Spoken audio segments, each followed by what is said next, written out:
Hello guys, welcome all of you. This is lecture number 4 of chapter 12 atom. और पिछले lectures में इस chapter में प्रीवियस लेक्चर्स में मॉडल ऑफ एटम से स्टार्ट किया था हमने और नील बोर के मॉडल को स्टेबलाइज किया है, रेडियस का डेरिवेशन किया, एनर्जी का डेरिवेशन किया, एनर्जी का फॉर्मूला बताकर न्यूमेरिकल्स बताए किस तरह के पूछे जाएंगे और आगे टॉपिक को पढ़ते हैं। और बहुत छोटा एक चैप्टर है, बहुत छोटी सी बात है, स्पेक्ट्रम के बारे में जानना रह गया है। अब हम स्पेक्ट्रम के बारे में समझेंगे। स्पेक्ट्रम हाइड्रोजन के केस में पढ़ेंगे। स्पेक्ट्रम इन हाइड्रोजन एटम। तो हाइड्रोजन एटम के लिए स्पेक्ट्रम की बात करेंगे या रिडबर्ग कांस्टेंट, भाई ऐसे भी आप इसे कह सकते हैं कि रिडबर्ग कांस्टेंट का फॉर्मूला मैं जानूंगा, रिडबर्ग फॉर्मूले को डिराइव करना चाहता हूं।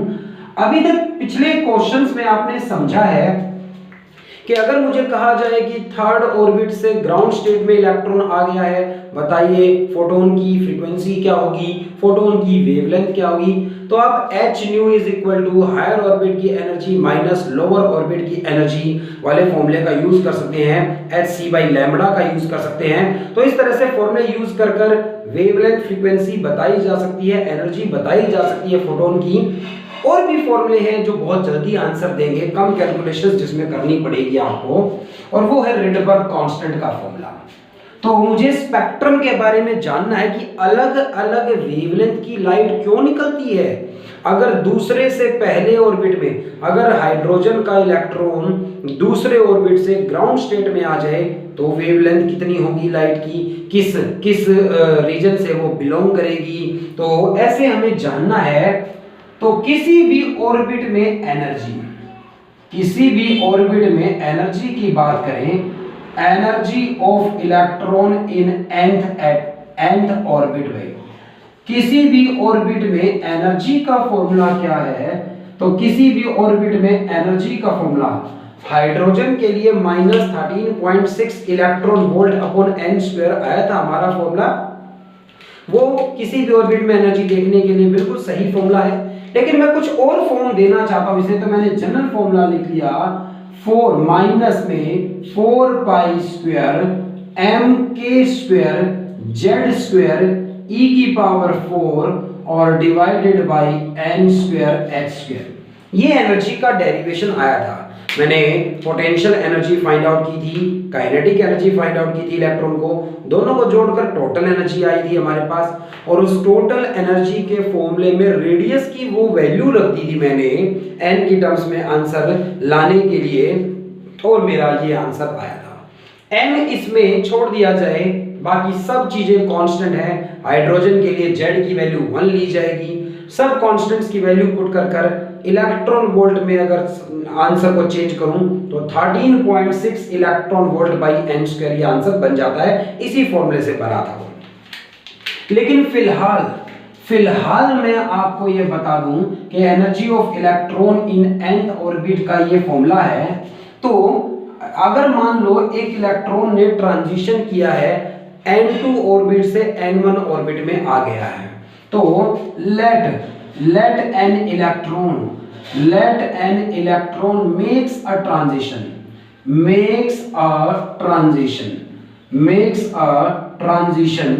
from higher orbit तो हायर ऑर्बिट जहां पर n2 ऑर्बिट से आया है to lower orbit higher energy level to lower energy level, ऐसे भी कह सकता हूं इसको। और यहां n की वैल्यू n1 है इस तरह से। तो जो एनर्जी रिलीज हुई होगी वो h न्यू फोटोन की फॉर्म में रिलीज हुई होगी, एनर्जी n2 वाले में माइनस एनर्जी n1 वाले में। ये एनर्जी का जो डिफरेंस होगा वो फोटोन की एनर्जी के इक्वल होगा।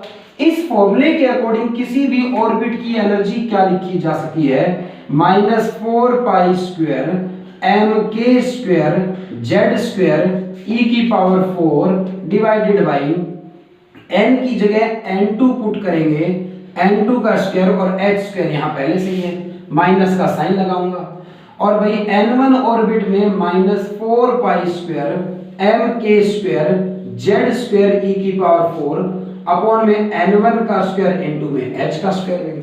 तो एनर्जी का डिफरेंस जितना होगा उतनी ही एनर्जी का फोटोन रिलीज हुआ होगा, h न्यू एनर्जी का फोटोन रिलीज हुआ है। भाई इसमें दोनों में यहाँ माइनस है, यहाँ माइनस माइनस प्लस बन जाएगा, तो यहाँ दोनों में से 4 कॉमन आएगा, पाई स्क्वायर कॉमन आएगा, m कॉमन आएगा, k स्क्वायर कॉमन आएगा, z स्क्वायर कॉमन आएगा, e की पावर 4 कॉमन आएगी और h का स्क्वायर भी कॉमन आएगा। तो यहां से प्लस का बचेगा 1/n1 का स्क्वायर और यहां से माइनस की टर्म बचेगी 1/n2 का स्क्वायर। इस तरह से इसे लिखने के बाद ये h न्यू के बाद फ्रीक्वेंसी फाइंड आउट करते हैं कि जो लाइट निकलेगी जब किसी n2 ऑर्बिट से किसी n1 ऑर्बिट में इलेक्ट्रॉन जंप करता है, किसी हायर एनर्जी लेवल जिसका ऑर्बिट n2 है वहां से लोअर एनर्जी लेवल में आता है, n1 ऑर्बिट में आता है, तो लाइट रिलीज जो होगी उसकी फ्रीक्वेंसी कितनी होगी, ये h की वैल्यू यहां डिवाइड में ले आते हैं। 4 पाई का स्क्वायर है, m k स्क्वायर है, z स्क्वायर e की पावर 4 है और h का क्यूब हो जाएगा और 1/n1 का स्क्वायर -1/n2 का स्क्वायर लिखा जाएगा। इतनी फ्रीक्वेंसी की लाइट निकलेगी, इसे इक्वेशन नंबर 1 नाम दीजिए। मैं क्या फॉर्मूला लगाने वाला हूं, मुझे क्या फाइंड आउट करना है भाई, स्पीड ऑफ लाइट। ये जो लाइट निकलती है ये सब इलेक्ट्रोमैग्नेटिक वेव्स हैं, ये ईएम वेव्स हैं, ये सब लाइट हैं और ये स्पीड ऑफ लाइट से ट्रेवल करते हैं। तो speed of light frequency into में लैम्बडा लिखी जा सकती है, 1 अपॉन में लैम्बडा c/न्यू लिखा जा सकता है। 1 अपॉन में लैम्बडा को वेव नंबर भी कहा जाता है, तो यहां पर इस 1 अपॉन में लैम्बडा को वेव नंबर भी कहा जाता है कि 1 सेकंड में कितनी वेव्स बनी वो फ्रीक्वेंसी है, और 1 मीटर के डिस्टेंस में कितनी वेव बनी उसे वेव नंबर कहा जाता है। अगर ये वाली जो वैल्यू है, अगर मुझे वेव नंबर की वैल्यू फाइंड आउट करनी है, या फिर ये मान लीजिए मुझे तो 1/लैम्बडा की वैल्यू फाइंड आउट करनी है, अगर ऐसा करना है हमें भाई, मुझे 1/लैम्बडा की वैल्यू चाहिए, फॉर्मूला थोड़ा उल्टा कर दिया था भाई, लैम्बडा 1 अपॉन लैम्बडा चाहिए, तो यानी न्यू डिवाइडेड बाई सी चाहिए, फ्रीक्वेंसी डिवाइडेड बाई सी चाहिए। फॉर्मूले को ठीक कर लीजिएगा, स्पीड ऑफ लाइट बराबर है फ्रीक्वेंसी इनटू में लैम्बडा, तो 1 अपॉन लैम्बडा बराबर है frequency divided by C, speed of light. तो न्यू नंबर 1/लैम्बडा की वैल्यू चाहिए मुझे, और ये बराबर है फ्रीक्वेंसी डिवाइडेड बाई सी, यानी ये फ्रीक्वेंसी की वैल्यू है पूरी, यहां पर पुट करूं 4 pi square m k square z square e की पावर 4 और डिवाइड में h का क्यूब है, और c की वैल्यू यहां डिवाइड में आ गई है फ्रीक्वेंसी के, और 1/n1 का स्क्वायर -1/n2 का स्क्वायर है। ध्यान दीजिएगा, मैंने फ्रीक्वेंसी का डिफरेंस, मैंने एनर्जी का डिफरेंस का यूज किया कि किसी हायर एनर्जी लेवल से लोअर एनर्जी लेवल में आएगा इलेक्ट्रॉन तो फोटोन रिलीज करेगा, फोटोन की एनर्जी h न्यू होगी। एनर्जी के फॉर्मूला यूज किया और डिफरेंस देखा, और कॉमन लेने के बाद फ्रीक्वेंसी की ये वैल्यू जो थी वो इस फॉर्मूले में लाकर पुट करी, तो 1 अपॉन में लैम्बडा की वैल्यू हम फाइंड आउट कर रहे हैं। और ये c कांस्टेंट लगने के बाद भाई ये हाइड्रोजन के लिए Z की वैल्यू कितनी होगी 1, हाइड्रोजन के केस में Z की वैल्यू कितनी होगी 1 होगी। 4 pi mass of electron K electron का चार्ज और H और स्पीड ऑफ लाइट, ये सब कांस्टेंट हैं। इन सब कांस्टेंट्स को एक नया नाम दे दिया गया है, R नाम दिया गया है, और 1/n1 का स्क्वायर -1/n2 का स्क्वायर ये बन गया है। और अब लैम्बडा की वैल्यू फाइंड आउट करना, अब लैम्बडा की वैल्यू फाइंड आउट करना आपके लिए और भी आसान हो गया है, क्योंकि ये जो आर, इस पूरी वैल्यू की जगह ये जो मैंने आर कांस्टेंट नाम दिया है, इस आर को कहा जाता है रिडबर्ग कांस्टेंट। इसे कहा जाता है रिडबर्ग कांस्टेंट, और ये जो फॉर्मूला है रिडबर्ग कांस्टेंट की टर्म्स में आ गया, इसीलिए इसे रिडबर्ग फॉर्मूला कहा जाता है। इसीलिए इसे रिडबर्ग फॉर्मूला कहा जाता है। और इस रिडबर्ग फॉर्मूले से लैम्बडा की वैल्यू फाइंड आउट करना बहुत आसान हो गया है, क्योंकि आर रिडबर्ग कांस्टेंट की वैल्यू 1.097 इंटू 10⁻⁷ है, और पर मीटर इसकी यूनिट है मीटर इनवर्स। तो इस r की वैल्यू कांस्टेंट है, रिडबर्ग कांस्टेंट इसका नाम है, 1.097 इंटू 10⁻⁷ मीटर इनवर्स इसकी वैल्यू है।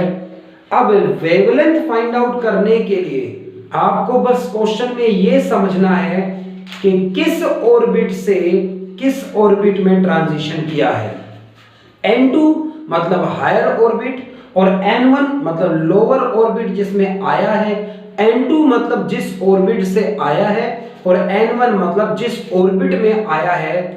बस आपको ये बता दिया जाए कि इलेक्ट्रॉन तीसरे ऑर्बिट से ग्राउंड स्टेट में आया है, चौथे ऑर्बिट से सेकंड में आया है, थर्ड एक्साइटेड स्टेट से सेकंड एक्साइटेड स्टेट में आ गया है, कुछ भी इस तरह से कहा जाए, तो n1 और n2 की वैल्यू अगर आपको पता है कि किस ऑर्बिट से किस ऑर्बिट में ट्रांजिशन किया है, तो जो लाइट रिलीज होगी हायर ऑर्बिट से लोअर ऑर्बिट में आते वक्त इलेक्ट्रॉन एनर्जी रेडिएट करेगा।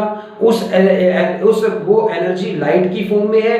वो लाइट अल्ट्रावायलेट, इंफ्रारेड, विजिबल किसी भी रीजन से हो सकती है, डिपेंड करता है एटम पर।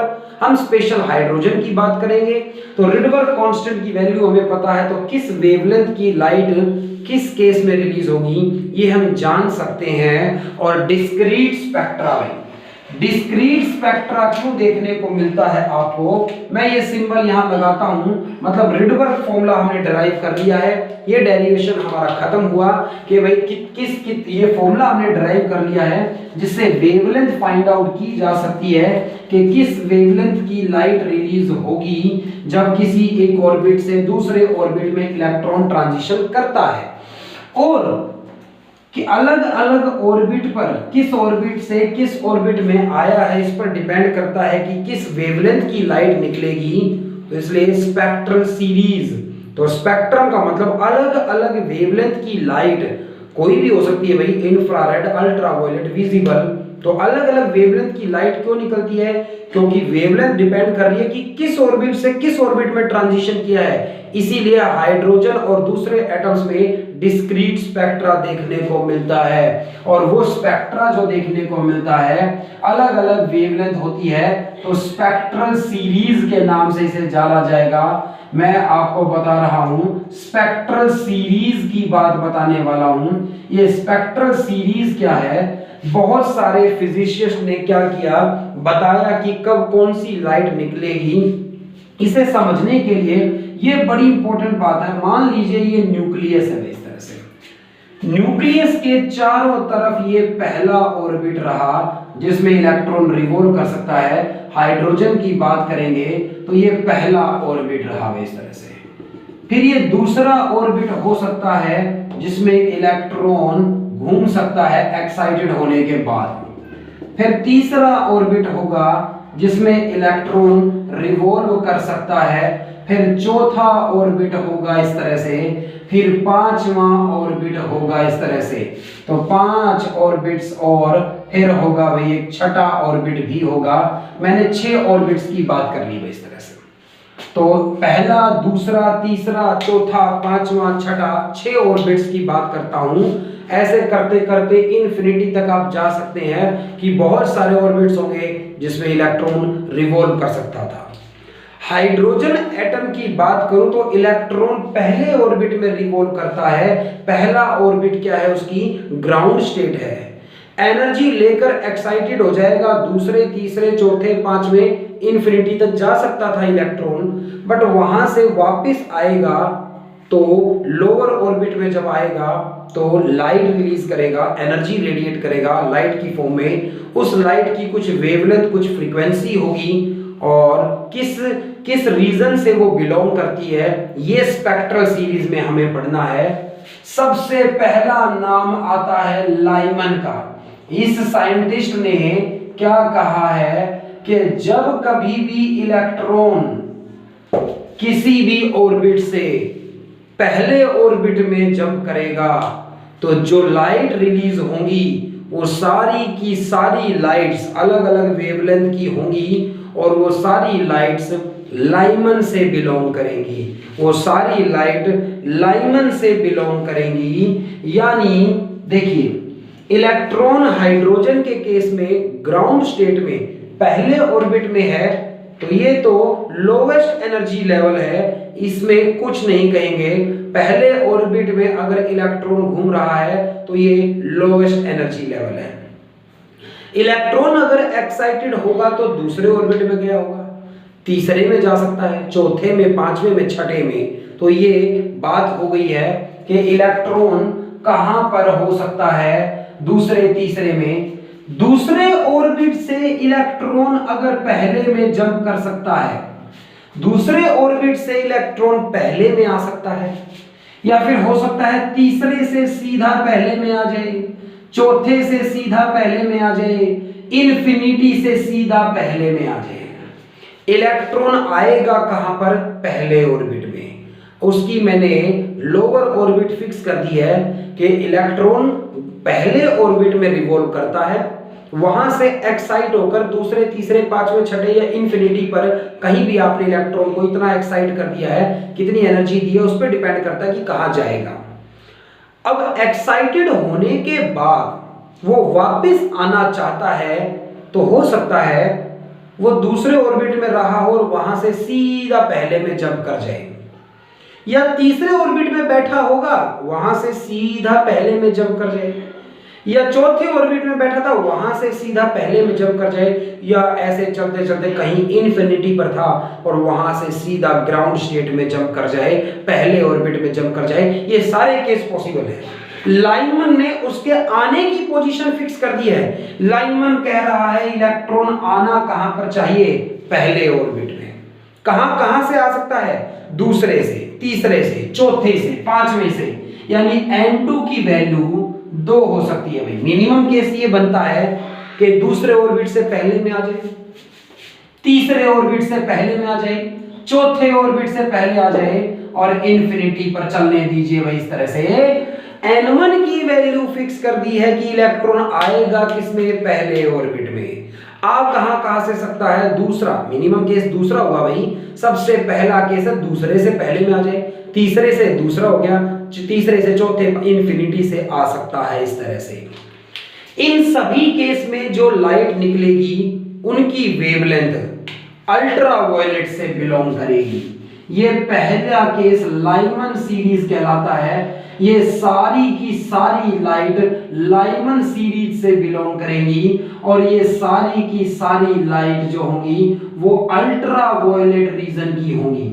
ये सारी की सारी जो लाइट होंगी वो अल्ट्रावायलेट रीजन की होंगी। बड़े ध्यान से बात को समझिए।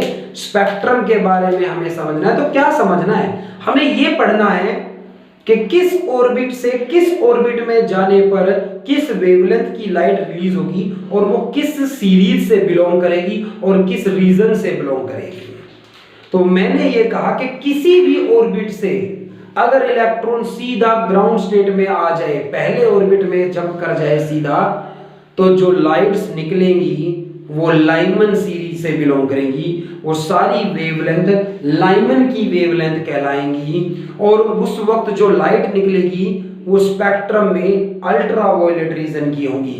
किसी भी ऑर्बिट से इलेक्ट्रॉन अगर पहले ऑर्बिट में आ जाता है, हाइड्रोजन के केस में बात कर रहा हूं मैं, किसी भी ऑर्बिट से अगर हाइड्रोजन के पहले ऑर्बिट में इलेक्ट्रॉन आ जाता है तो ये सारी लाइट्स जो होंगी वो अल्ट्रावायलेट रीजन की होंगी और इन वेवलेंथ्स को लाइमन की वेवलेंथ कहेंगे, लाइमन की सीरीज कहेंगे। इस तरह से अब दूसरे ऑर्बिट से पहले में आया होगा तो पहली वेवलेंथ कहलाएगी लाइमन की, तीसरे से पहले में आएगा तो ये दूसरी वेवलेंथ कहलाएगी लाइमन की। तीसरे से पहले, चौथे से पहले में आया है तो ये तीसरी वेवलेंथ कहलाएगी किसकी, लाइमन की। लाइमन ने आने की पोजीशन फिक्स कर दी है भाई, इलेक्ट्रॉन आएगा तो पहले ऑर्बिट में ही हर बार, दूसरे से, तीसरे से, चौथे से, इन्फिनिटी से आ सकता है। तो लाइमन की लैम्बडा का फॉर्मूला क्या बन गया, आर तो रिडबर्ग कांस्टेंट है 1/, n1 की वैल्यू फिक्स हो गई है भाई 1 का स्क्वायर माइनस n2 की वैल्यू डिपेंड करती है क्वेश्चन क्या कह रहा है। तो अब भाई क्वेश्चन घुमाने हैं, ये नहीं कहेगा कि तीसरे से पहले में आ गया ना, ऐसे कहेगा लाइमन की पहली वेवलेंथ बताइए। अब क्वेश्चन ने आपको ये कुछ नहीं कहा कि इलेक्ट्रॉन कहां से कहां आया है। अगर आपको ये कह दिया जाए, एक क्वेश्चन डाल दिया जाए कि फर्स्ट लाइन ऑफ लाइमन बताइए, लाइन का मतलब ये पहला केस बताइए, फर्स्ट पहली वेवलेंथ बताइए, first line of Lyman.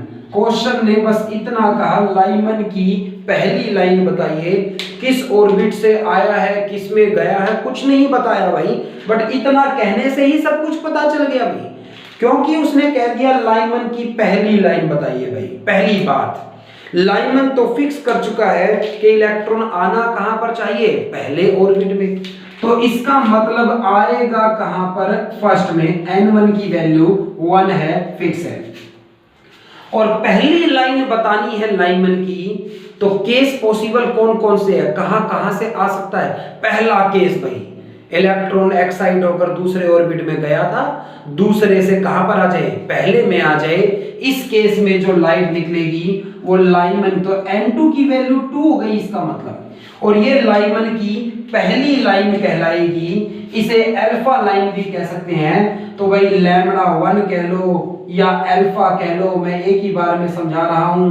Rydberg constant की वैल्यू आपको पता है, पहले ऑर्बिट में आएगा, कहां से आएगा, दूसरे ऑर्बिट से आएगा। सोल्व कर लो इसे, लैम्बडा फाइंड आउट करना है तो रेसिप्रोकल कर लेंगे, ये सोल्व किया जाएगा और लाइमन की पहली वेवलेंथ आ गई। अब मुझे कहा जाए लाइमन की दूसरी वेवलेंथ बताइए, तो लाइमन की दूसरी वेवलेंथ का क्या केस हो सकता है भाई। आना तो किस में चाहिए, पहले ऑर्बिट में, ये बात तो फिक्स हो गई है। लाइमन की दूसरी लाइन या फिर लाइमन की बीटा लाइन कहा जाए भाई। तो एक बार क्वेश्चन में ये कहा जाए second line of Lyman, Lyman की दूसरी लाइट बताइए क्या होगी, या फिर आपको कहा जाए बीटा लाइन बताइए। पहली 3 की बात करते हैं, पहली को अल्फा, दूसरी को बीटा और तीसरी को गामा कहेंगे। तो अल्फा, बीटा, गामा यानी पहली, दूसरी और तीसरी लाइन की बात करें भाई। दूसरी लाइन बतानी है अगर लाइमन की, लाइमन तो फिक्स कर चुका है, इलेक्ट्रॉन आना किसमें चाहिए, पहले ऑर्बिट में। दूसरे से पहले में आ सकता है, ये उसका पहला केस था। तीसरे से पहले में आ सकता है, ये उसका दूसरा केस है, यानी अब की बार तीसरे ऑर्बिट से सीधा पहले में आएगा। ये लाइमन की सेकंड लाइन कहलाती है। और फॉर्मूले में n1 की वैल्यू 1 कर दो, n2 की वैल्यू 3 कर दो, Rydberg constant as it is रहेगा। लाइमन की दूसरी लाइन आ गई। लाइमन की तीसरी लाइन पूछेगा तो चौथे ऑर्बिट से पहले में आ जाएगा, चौथी पूछेगा तो पांचवें से पहले में आ जाएगा, पांचवी पूछेगा तो छठे से पहले में आ जाएगा। ये सब केसेस भाई। क्वेश्चन और घुमाया जा सकता है भाई, लाइमन की शॉर्टेस्ट वेवलेंथ पूछे भाई आपसे। अगर आपसे शॉर्टेस्ट, ये भी नहीं कहा भाई कि पहली बतानी है, दूसरी कहा शॉर्टेस्ट वेवलेंथ भाई, shortest wavelength of Lyman, Lyman की सबसे छोटी वेवलेंथ बताइए कब होगी। और भाई लाइमन की शॉर्टेस्ट वेवलेंथ पूछी गई है भाई। फोटोन की एनर्जी का फॉर्मूला है hc/λ। वेवलेंथ जितनी छोटी होगी एनर्जी फोटोन की उतनी ही ज्यादा होगी। एनर्जी का फॉर्मूला होता है hc/λ। रब करूंगा, इसे मत लिखना। जितनी छोटी वेवलेंथ होगी उतनी ज्यादा एनर्जी निकलेगी, जितना दूर से आएगा पहले में उतनी ज्यादा एनर्जी होगी फोटोन की भाई, और उतनी छोटी वेवलेंथ होगी भाई। तो इसलिए कभी ये पूछा जाए लाइमन की शॉर्टेस्ट वेवलेंथ क्या है, लाइमन ने कह रखा है कि इलेक्ट्रॉन आएगा कहां पर, पहले ऑर्बिट में। तो n1 की वैल्यू कितनी हो गई, 1। कहां से आएगा, सबसे छोटी वेवलेंथ तब निकलेगी जब बहुत दूर से आएगा, इन्फिनिटी से आएगा। तो भाई n2 की वैल्यू इन्फिनिटी रख दूंगा, इन्फिनिटी का स्क्वायर फिर इन्फिनिटी हो जाएगा, 1/इन्फिनिटी वाली टर्म तो 0 हो जाएगी। सोल्व करेंगे, रिडबर्ग कांस्टेंट की वैल्यू आपको पता है, सबसे छोटी वेवलेंथ आएगी। लाइमन की सबसे शॉर्टेस्ट वेवलेंथ कब होती है, जब इलेक्ट्रॉन इन्फिनिटी से सीधा पहले ऑर्बिट में जंप करता है। तो लाइट की जो वेवलेंथ होगी वो सबसे शॉर्टेस्ट होगी लाइमन के केस में। सबसे लॉन्गेस्ट पूछ लेगा भाई, लॉन्गेस्ट वेवलेंथ बता दीजिए लाइमन की। आपसे किसी क्वेश्चन में, देखिए मैं हर टाइप का क्वेश्चन बता रहा हूं आपको कैसे पूछा जाएगा।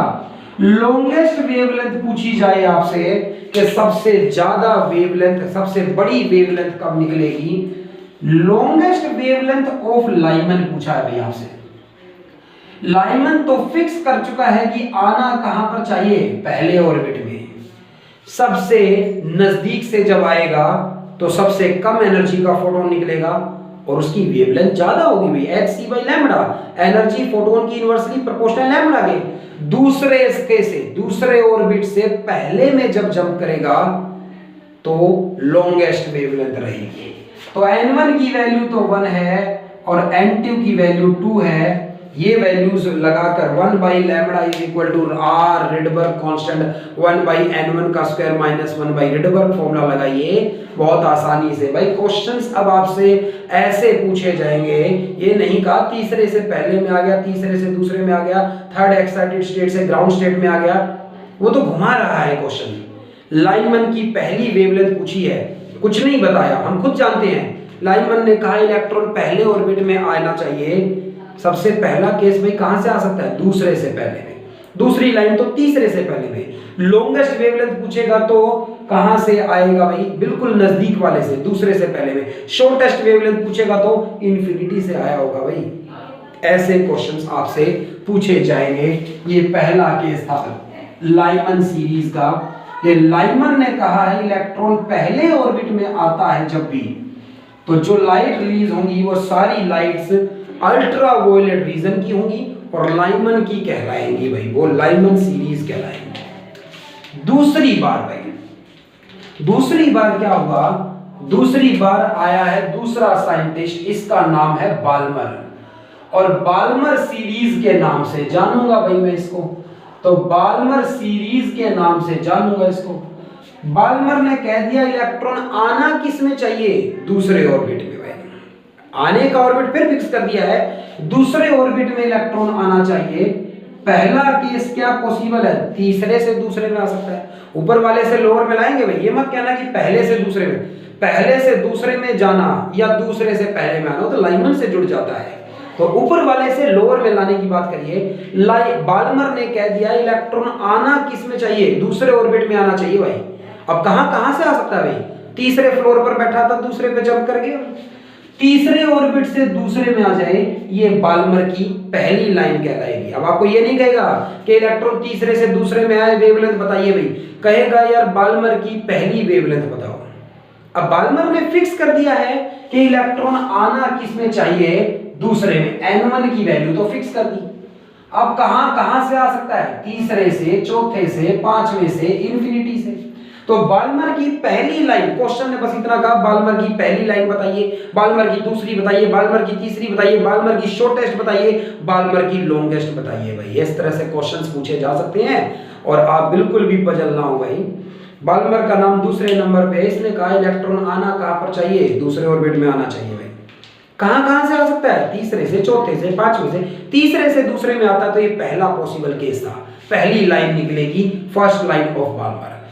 चौथे से दूसरे में आता है तो दूसरी लाइन कहलाती है, पांचवें से दूसरे में आ जाए, इन्फिनिटी से आ जाए, इस केस में जो लाइट्स निकलेगी वो बाल्मर की कहलाएंगी। बाल्मर ने बताया है तो ये बाल्मर सीरीज कहलाती हैं। विजिबल लाइट निकलेगी इस केस में। इस केस में जो लाइट निकलेगी वो विजिबल रीजन से बिलोंग करेगी। Red, green, blue, orange, violet, मतलब दिखने वाली लाइट्स निकलेंगी। समझेंगे इस बात को भाई, स्पेक्ट्रल सीरीज बता दी जा रही है आपको। बाल्मर ने कह दिया आना किस में चाहिए, दूसरे में। कहां से आ सकता है भाई, इसके जस्ट बाद स्टार्ट हो जाइए, तीसरा, चौथा, पांचवा, इस तरह से। तो बाल्मर की वेवलेंथ निकालनी है, फॉर्मूला होगा 2 का स्क्वायर। आने का ऑर्बिट फिक्स कर दिया है, कहां से आया है ये बात आपको क्वेश्चन बताएगा भाई। जैसे क्वेश्चन घुमाकर कहा गया कि भाई बाल्मर की पहली वेवलेंथ बताइए, फर्स्ट लाइन बताइए, बाल्मर की अल्फा लाइन बताइए। अल्फा मतलब पहला, अल्फा, बीटा, गामा, पहली तीनों के नाम दे रखे हैं। तो भाई बाल्मर के लिए दूसरे ऑर्बिट में आएगा और पहली लाइन, पहला केस पॉसिबल है तीसरे से दूसरे में आ जाए। बाल्मर की दूसरी लाइन पूछेगा तो दूसरा केस पॉसिबल है चौथे से दूसरे में आ जाए। तीसरी पूछेगा तो पांचवें से दूसरे में आ जाए भाई। और भाई बाल्मर की अगर लॉन्गेस्ट पूछी जाए भाई, सबसे ज्यादा वेवलेंथ कब होगी, जब नजदीक से आएगा। Longest wavelength of Balmer, longest wavelength of Balmer मुझसे पूछी जाए तो भाई मैं ये कहूंगा, बाल्मर ने कह रखा है इलेक्ट्रॉन आना किस में चाहिए, दूसरे में। n1 की वैल्यू फिक्स है। लॉन्गेस्ट वेवलेंथ तब होती है जब बिल्कुल नजदीक से आता है। और भाई दूसरे के सबसे नजदीक का केस था कि दूसरे से पहले, तीसरे से दूसरे में आ जाए भाई। अगर मुझसे पूछी जाती शॉर्टेस्ट वेवलेंथ बाल्मर की, अगर शॉर्टेस्ट लैम्बडा पूछी जाए, शॉर्टेस्ट वेवलेंथ ऑफ बाल्मर पूछी जाए, तो बाल्मर की शॉर्टेस्ट वेवलेंथ पूछी गई है, कुछ नहीं बताया कहां से आया है। बाल्मर ने कह रखा है आना तो दूसरे में चाहिए। शॉर्टेस्ट वेवलेंथ तब होती है जब इन्फिनिटी से आता है, तो इन्फिनिटी से दूसरे में आएगा तो शॉर्टेस्ट वेवलेंथ होगी। सब कुछ फाइंड आउट कर पाएंगे भाई। तो समझेंगे स्पेक्ट्रल सीरीज को। पहला साइंटिस्ट कहता है इलेक्ट्रॉन जब कभी भी पहले ऑर्बिट में, ग्राउंड स्टेट में जंप करता है किसी भी ऑर्बिट से, वो सब लाइमन से बिलोंग करेगी, अल्ट्रा वायलेट रीजन की होंगी। लाइमन की पहली, दूसरी, तीसरी, लाइमन की शॉर्टेस्ट, लाइमन की लॉन्गेस्ट पूछी जाए, आप सब बता सकते हैं। इसके बाद बाल्मर ने कहा इलेक्ट्रॉन दूसरे ऑर्बिट में आता है तो सारी लाइट्स किससे बिलोंग करती हैं, विजिबल रीजन से बिलोंग करती हैं, और वो बाल्मर सीरीज कहलाएगी। बाल्मर की पहली, दूसरी, तीसरी, लॉन्गेस्ट, शॉर्टेस्ट, पांचों केस आप बता सकते हैं भाई। तीसरा आ गया है पास्चन। पास्चन कहता है इलेक्ट्रॉन आना किस में चाहिए, तीसरे ऑर्बिट में। कहां से आ सकता है, चौथे से, पांचवें से, छठे से, इन्फिनिटी से आ सकता है। इन केसेस में जो लाइट निकलेगी वो पास्चन सीरीज कहलाएगी, PASCHEN, पास्चन सीरीज कहलाएगी। लाइट जो निकलेगी वो इन सभी केस में इंफ्रारेड होगी। लाइट जो रिलीज होगी इस केस में वो सारी इंफ्रारेड होगी। तीसरा नाम पास्चन सीरीज का आता है। पास्चन ने ये कह दिया है इलेक्ट्रॉन आना कहां पर चाहिए, तीसरे में। n1 की वैल्यू फिक्स हो गई है, n2 की वैल्यू 2, 3, 4, 5, 6 इन्फिनिटी, अगले से शुरुआत करेंगे भाई। तो ये पॉसिबल केस हैं किसके लिए, पास्चन के लिए। पास्चन की पहली लाइन पूछ ली जाए आपसे, आना किस में चाहिए, तीसरे में। पहला केस क्या पॉसिबल है, चौथे से तीसरे में आएगा, ये पहले केस की वेवलेंथ निकलेगी। दूसरा केस पूछा जाए पास्चन का, बीटा लाइन पूछी जाए, छठे से तीसरे में आ जाएगा, पांचवें से तीसरे में आ जाएगा भाई।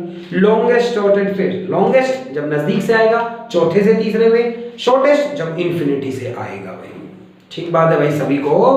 और भाई फिर चौथा नाम आता है, मैं इस तरफ बना देता हूं, वहां पर थोड़ा दिखाई ना दे शायद। जब भी किसी ऑर्बिट से, मान लो ये इस तरह से जो वो 1, 2, 3, ये चौथा ऑर्बिट है भाई, किसी ऑर्बिट से पांचवें से चौथे में आ जाए, छठे से चौथे में आ जाए, इन्फिनिटी से आ जाए, तो ये ब्रैकेट सीरीज कहलाती है। तो इसे ब्रैकेट सीरीज के नाम से जानते हैं। ब्रैकेट सीरीज में भी इंफ्रारेड लाइट निकलेगी, इसमें भी इंफ्रारेड रीजन की लाइट निकलेगी। तो चौथा नाम ब्रैकेट का आता है। और ब्रैकेट ने कहा है, ब्रैकेट सीरीज ने क्या फिक्स किया है, आने की पोजीशन फिक्स कर दी है चौथा ऑर्बिट में। कहां से आ सकती है, पांचवी, छठी, सातवीं, इन्फिनिटी भाई। ब्रैकेट की पहली, ब्रैकेट की दूसरी, ब्रैकेट की तीसरी, ब्रैकेट की शॉर्टेस्ट, ब्रैकेट की लॉन्गेस्ट, आप सभी समझ गए हैं इन बातों को। एक 5वें ऑर्बिट का केस और है, 6ठे से 5वें में, 7वें से 5वें में, इनफिनिटी से 5वें में आ जाए तो इसे पी फंड सीरीज के नाम से जानते हैं। इसे पी फंड सीरीज के नाम से जानते हैं और इसमें भी इंफ्रारेड लाइट निकलेगी। तो 5वां केस है पी फंड, तो पी फंड सीरीज के नाम से इसे जानेंगे। पी फंड ने कहा है कि जब कभी भी इलेक्ट्रॉन किस में आता है, 5वें ऑर्बिट में, कहां कहां से आ सकता है भाई, 6ठे से, 7वें से, 8वें से, इनफिनिटी से, इन सभी केस में इंफ्रारेड लाइट निकलेगी और वो पी फंड सीरीज कहलाएगी। तो पी फंड की पहली लाइट पूछ ले भैया आपसे, पी फंड ने कहा भाई 5वें में आना चाहिए, पहला केस पॉसिबल है 6ठे से 5वें में आ जाए, दूसरा 7वें से 5वें आ जाए, तीसरा 8वें से 5वें आ जाए, लॉन्गेस्ट 6ठे से 5वें में आया है, शॉर्टेस्ट इनफिनिटी से 5वें में आया है। तो ऐसे स्पेक्ट्रल सीरीज आप ये बनाकर दिखाएंगे, नोट्स में मैंने बहुत क्लियरली दिया हुआ है आपको, और ऐसे सबके फॉर्मूले बनाए जा सकते हैं, रटने की कोई जरूरत नहीं भाई। ये याद कर ले भाई बात बस इतनी सी कि भाई लाइमन का नाम आता है पहले, कहता है पहले ऑर्बिट में आना चाहिए, बाल्मर कहता है दूसरे में, पास्चल कहता है तीसरे में, ब्रैकेट कहता है चौथे में, और पी फंड कहता है 5वें ऑर्बिट में आना चाहिए। हो सकता है आगे रिसर्च आप कर दें और आप अपने नाम से बता देंगे, मैं बता दूंगा कि भाई 6ठे में आएगा ना तो सचिन की सीरीज कहलाएगी भाई, और पता नहीं भाई जो भी एक्सरे, गामा रे, अल्ट्रावायलेट, पता नहीं कौन सी निकलेगी, रिसर्च करके बता पाऊंगा भाई कि इस वेवलेंथ की लाइट जो है वो सारी मेरे नाम से हैं, सचिन सीरीज हैं, और विजिबल, इंफ्रारेड या जो भी कोई रीजन होगा कि भाई इस तरह की लाइट निकलेगी। ठीक है गाइस, तो आप इस तरह से बता सकते हैं। और अब बारी आई है किसकी, हम किसी भी ट्रांजिशन में, दूसरे से पहले में आए, चौथे से पहले, सब केस में बता सकते हैं कि कौन सी वेवलेंथ की लाइट निकलेगी। और अब लाइट रिलीज होती है तो हमें ये एनर्जी लेवल डायग्राम भी डिनोट करना होता है। तो एनर्जी लेवल डायग्राम ड्रॉ करना आ सकता है और एक कॉन्सेप्चुअल क्वेश्चन भी पूछा जा सकता है। सबसे लोवेस्ट एनर्जी लेवल है ग्राउंड स्टेट में, हाइड्रोजन की बात करते हैं, ये n की वैल्यू 1 है और ये ग्राउंड स्टेट है, और यहां इलेक्ट्रॉन की एनर्जी -13.6 इलेक्ट्रॉन वोल्ट है। इसके बाद जो दूसरा ऑर्बिट है उसमें एनर्जी -3.4 इलेक्ट्रॉन वोल्ट है, n की वैल्यू 2 हो गई है। इसके बाद जो तीसरा एनर्जी लेवल है उसमें -1.51 इलेक्ट्रॉन वोल्ट एनर्जी होती है और ये तीसरा हो गया। चौथे की बात करी जाए एनर्जी -0.85 इलेक्ट्रॉन वोल्ट हो गई है, n की वैल्यू 4 हो गई है। पांचवें की बात करूं एनर्जी -0.51 इलेक्ट्रॉन वोल्ट है, n की वैल्यू 5 हो गई है। छठे की बात करूं एनर्जी -0.37 इलेक्ट्रॉन वोल्ट हो गई है, n की वैल्यू 6 हो गई है। चलते चलते एक टाइम इन्फिनिटी पर पहुंच जाओगे जहां एनर्जी 0 इलेक्ट्रॉन वोल्ट हो जाएगी इन्फिनिटी पर। इस तरह से ये लाइन थोड़ी सी ठीक कर लीजिए, वो इस तरह से सीधी लाइन बनाइए इस तरह से। तो नंबर एक बात तो आप ये देखते जा रहे हैं कि ऊपर के लेवल्स इतने क्लोज क्यों करता जा रहा हूं। जैसे जैसे n की वैल्यू बढ़ती जा रही है वैसे वैसे एनर्जी लेवल डायग्राम्स क्लोज क्यों होते जा रहे हैं, एनर्जी के लेवल्स क्लोज क्यों होते जा रहे हैं, क्योंकि पहले में और दूसरे में एनर्जी का डिफरेंस सबसे ज्यादा है, फिर दूसरे और तीसरे में एनर्जी का वो डिफरेंस और कम हो गया, फिर और कम हो गया। तो वही जैसे जैसे n की as n increases the difference in energy between two consecutive energy levels decreases, hence the gap decreases, इसलिए गैप कम होता जा रहा है। सबसे पहली बार क्या हुआ कि दूसरे से पहले में इलेक्ट्रॉन आ सकता है, तीसरे से पहले में आ सकता है, चौथे से पहले में आ सकता है, पांचवें से पहले में आ सकता है, कहीं इन्फिनिटी से पहले में आ सकता है। इन सभी केसेस का नाम था लाइमन सीरीज। तो वही चीजें फिर से दिखानी है इसके अंदर, बस इन सभी को लाइमन सीरीज कहा जाएगा। और इन सभी केसेस में अल्ट्रा वायलेट रीजन की लाइट निकलेगी। इन सभी में अल्ट्रा वायलेट लाइट निकलेगी। इलेक्ट्रॉन तीसरे से दूसरे में आ सकता है, इलेक्ट्रॉन चौथे से दूसरे में आ सकता है, पांचवें से दूसरे में, छठे से दूसरे में, इन्फिनिटी से दूसरे में आ सकता है। इन सभी केसेस की जो लाइट है वो बाल्मर सीरीज कहलाती है। इन सभी केसेस की लाइट बाल्मर सीरीज कहलाती है और इन सभी केसेस में लाइट जो निकलेगी वो विजिबल रीजन की निकलेगी, तो विजिबल लाइट देखने को मिलेगी। इलेक्ट्रॉन हो सकता है तीसरे ऑर्बिट में आए, चौथे से आ सकता है, पांचवें से आ सकता है, छठे से आ सकता है, इन्फिनिटी से आ सकता है। और ये सारी लाइट्स पाश्चन सीरीज कहलाएंगी, ये पाश्चन की सीरीज कहलाएंगी। और इन केस में जो लाइट निकलेगी वो इंफ्रारेड निकलेगी, जो लाइट निकलेगी वो इंफ्रारेड निकलेगी इस तरह से।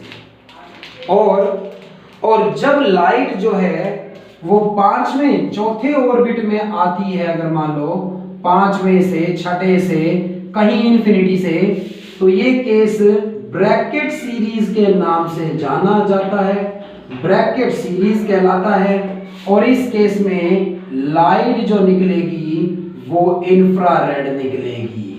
तो लास्ट के तीनों केस में इंफ्रारेड होती है। उसके बाद इलेक्ट्रॉन अगर पांचवें में आया, छठे से आ सकता है, इन्फिनिटी से आ सकता है, मतलब बहुत सारे केस थे। इसे पी फंड सीरीज के नाम से हम जानेंगे। और इस केस में भी जो लाइट निकलेगी वो इंफ्रारेड लाइट निकलेगी। तो एनर्जी लेवल डायग्राम अगर पूछा जाए तो ऐसे बताएं कि ये केस लाइमन से बिलोंग करते हैं, जब पहले में आता है, कहीं कहीं से अलग अलग ऑर्बिट से आ सकता है और इसमें अल्ट्रावायलेट निकलेगी। बाल्मर सीरीज कहलाती है, अगर दूसरे में आता है विजिबल निकलेगी, तीसरे में आता है तो पाश्चन सीरीज कहलाएगी, इंफ्रारेड, चौथे में ब्रैकेट इंफ्रारेड, पांचवें में आता है तो पी फंड और इंफ्रारेड निकलेगी लास्ट के तीनों केसेस में। प्लस क्वेश्चन यहाँ ये पूछा जा सकता है कि ये ऊपर जाने पर गैप क्यों डिक्रीज हो रहे हैं, बिकॉज आप आंसर में लिखेंगे, नोट्स में भी मैंने गिवन है कि as the N increases the difference between energy between two consecutive energy levels decreases and hence the gap decreases in energy levels by. That's all about chapter 12 atom guys। हर तरह का question जो पूछा जा सकता है आपसे एग्जाम में और भी जानेंगे रिवीजन के वक्त। और हर टाइप मैंने आपको बताया, कुछ बाहर से नहीं पूछा जाएगा आपसे।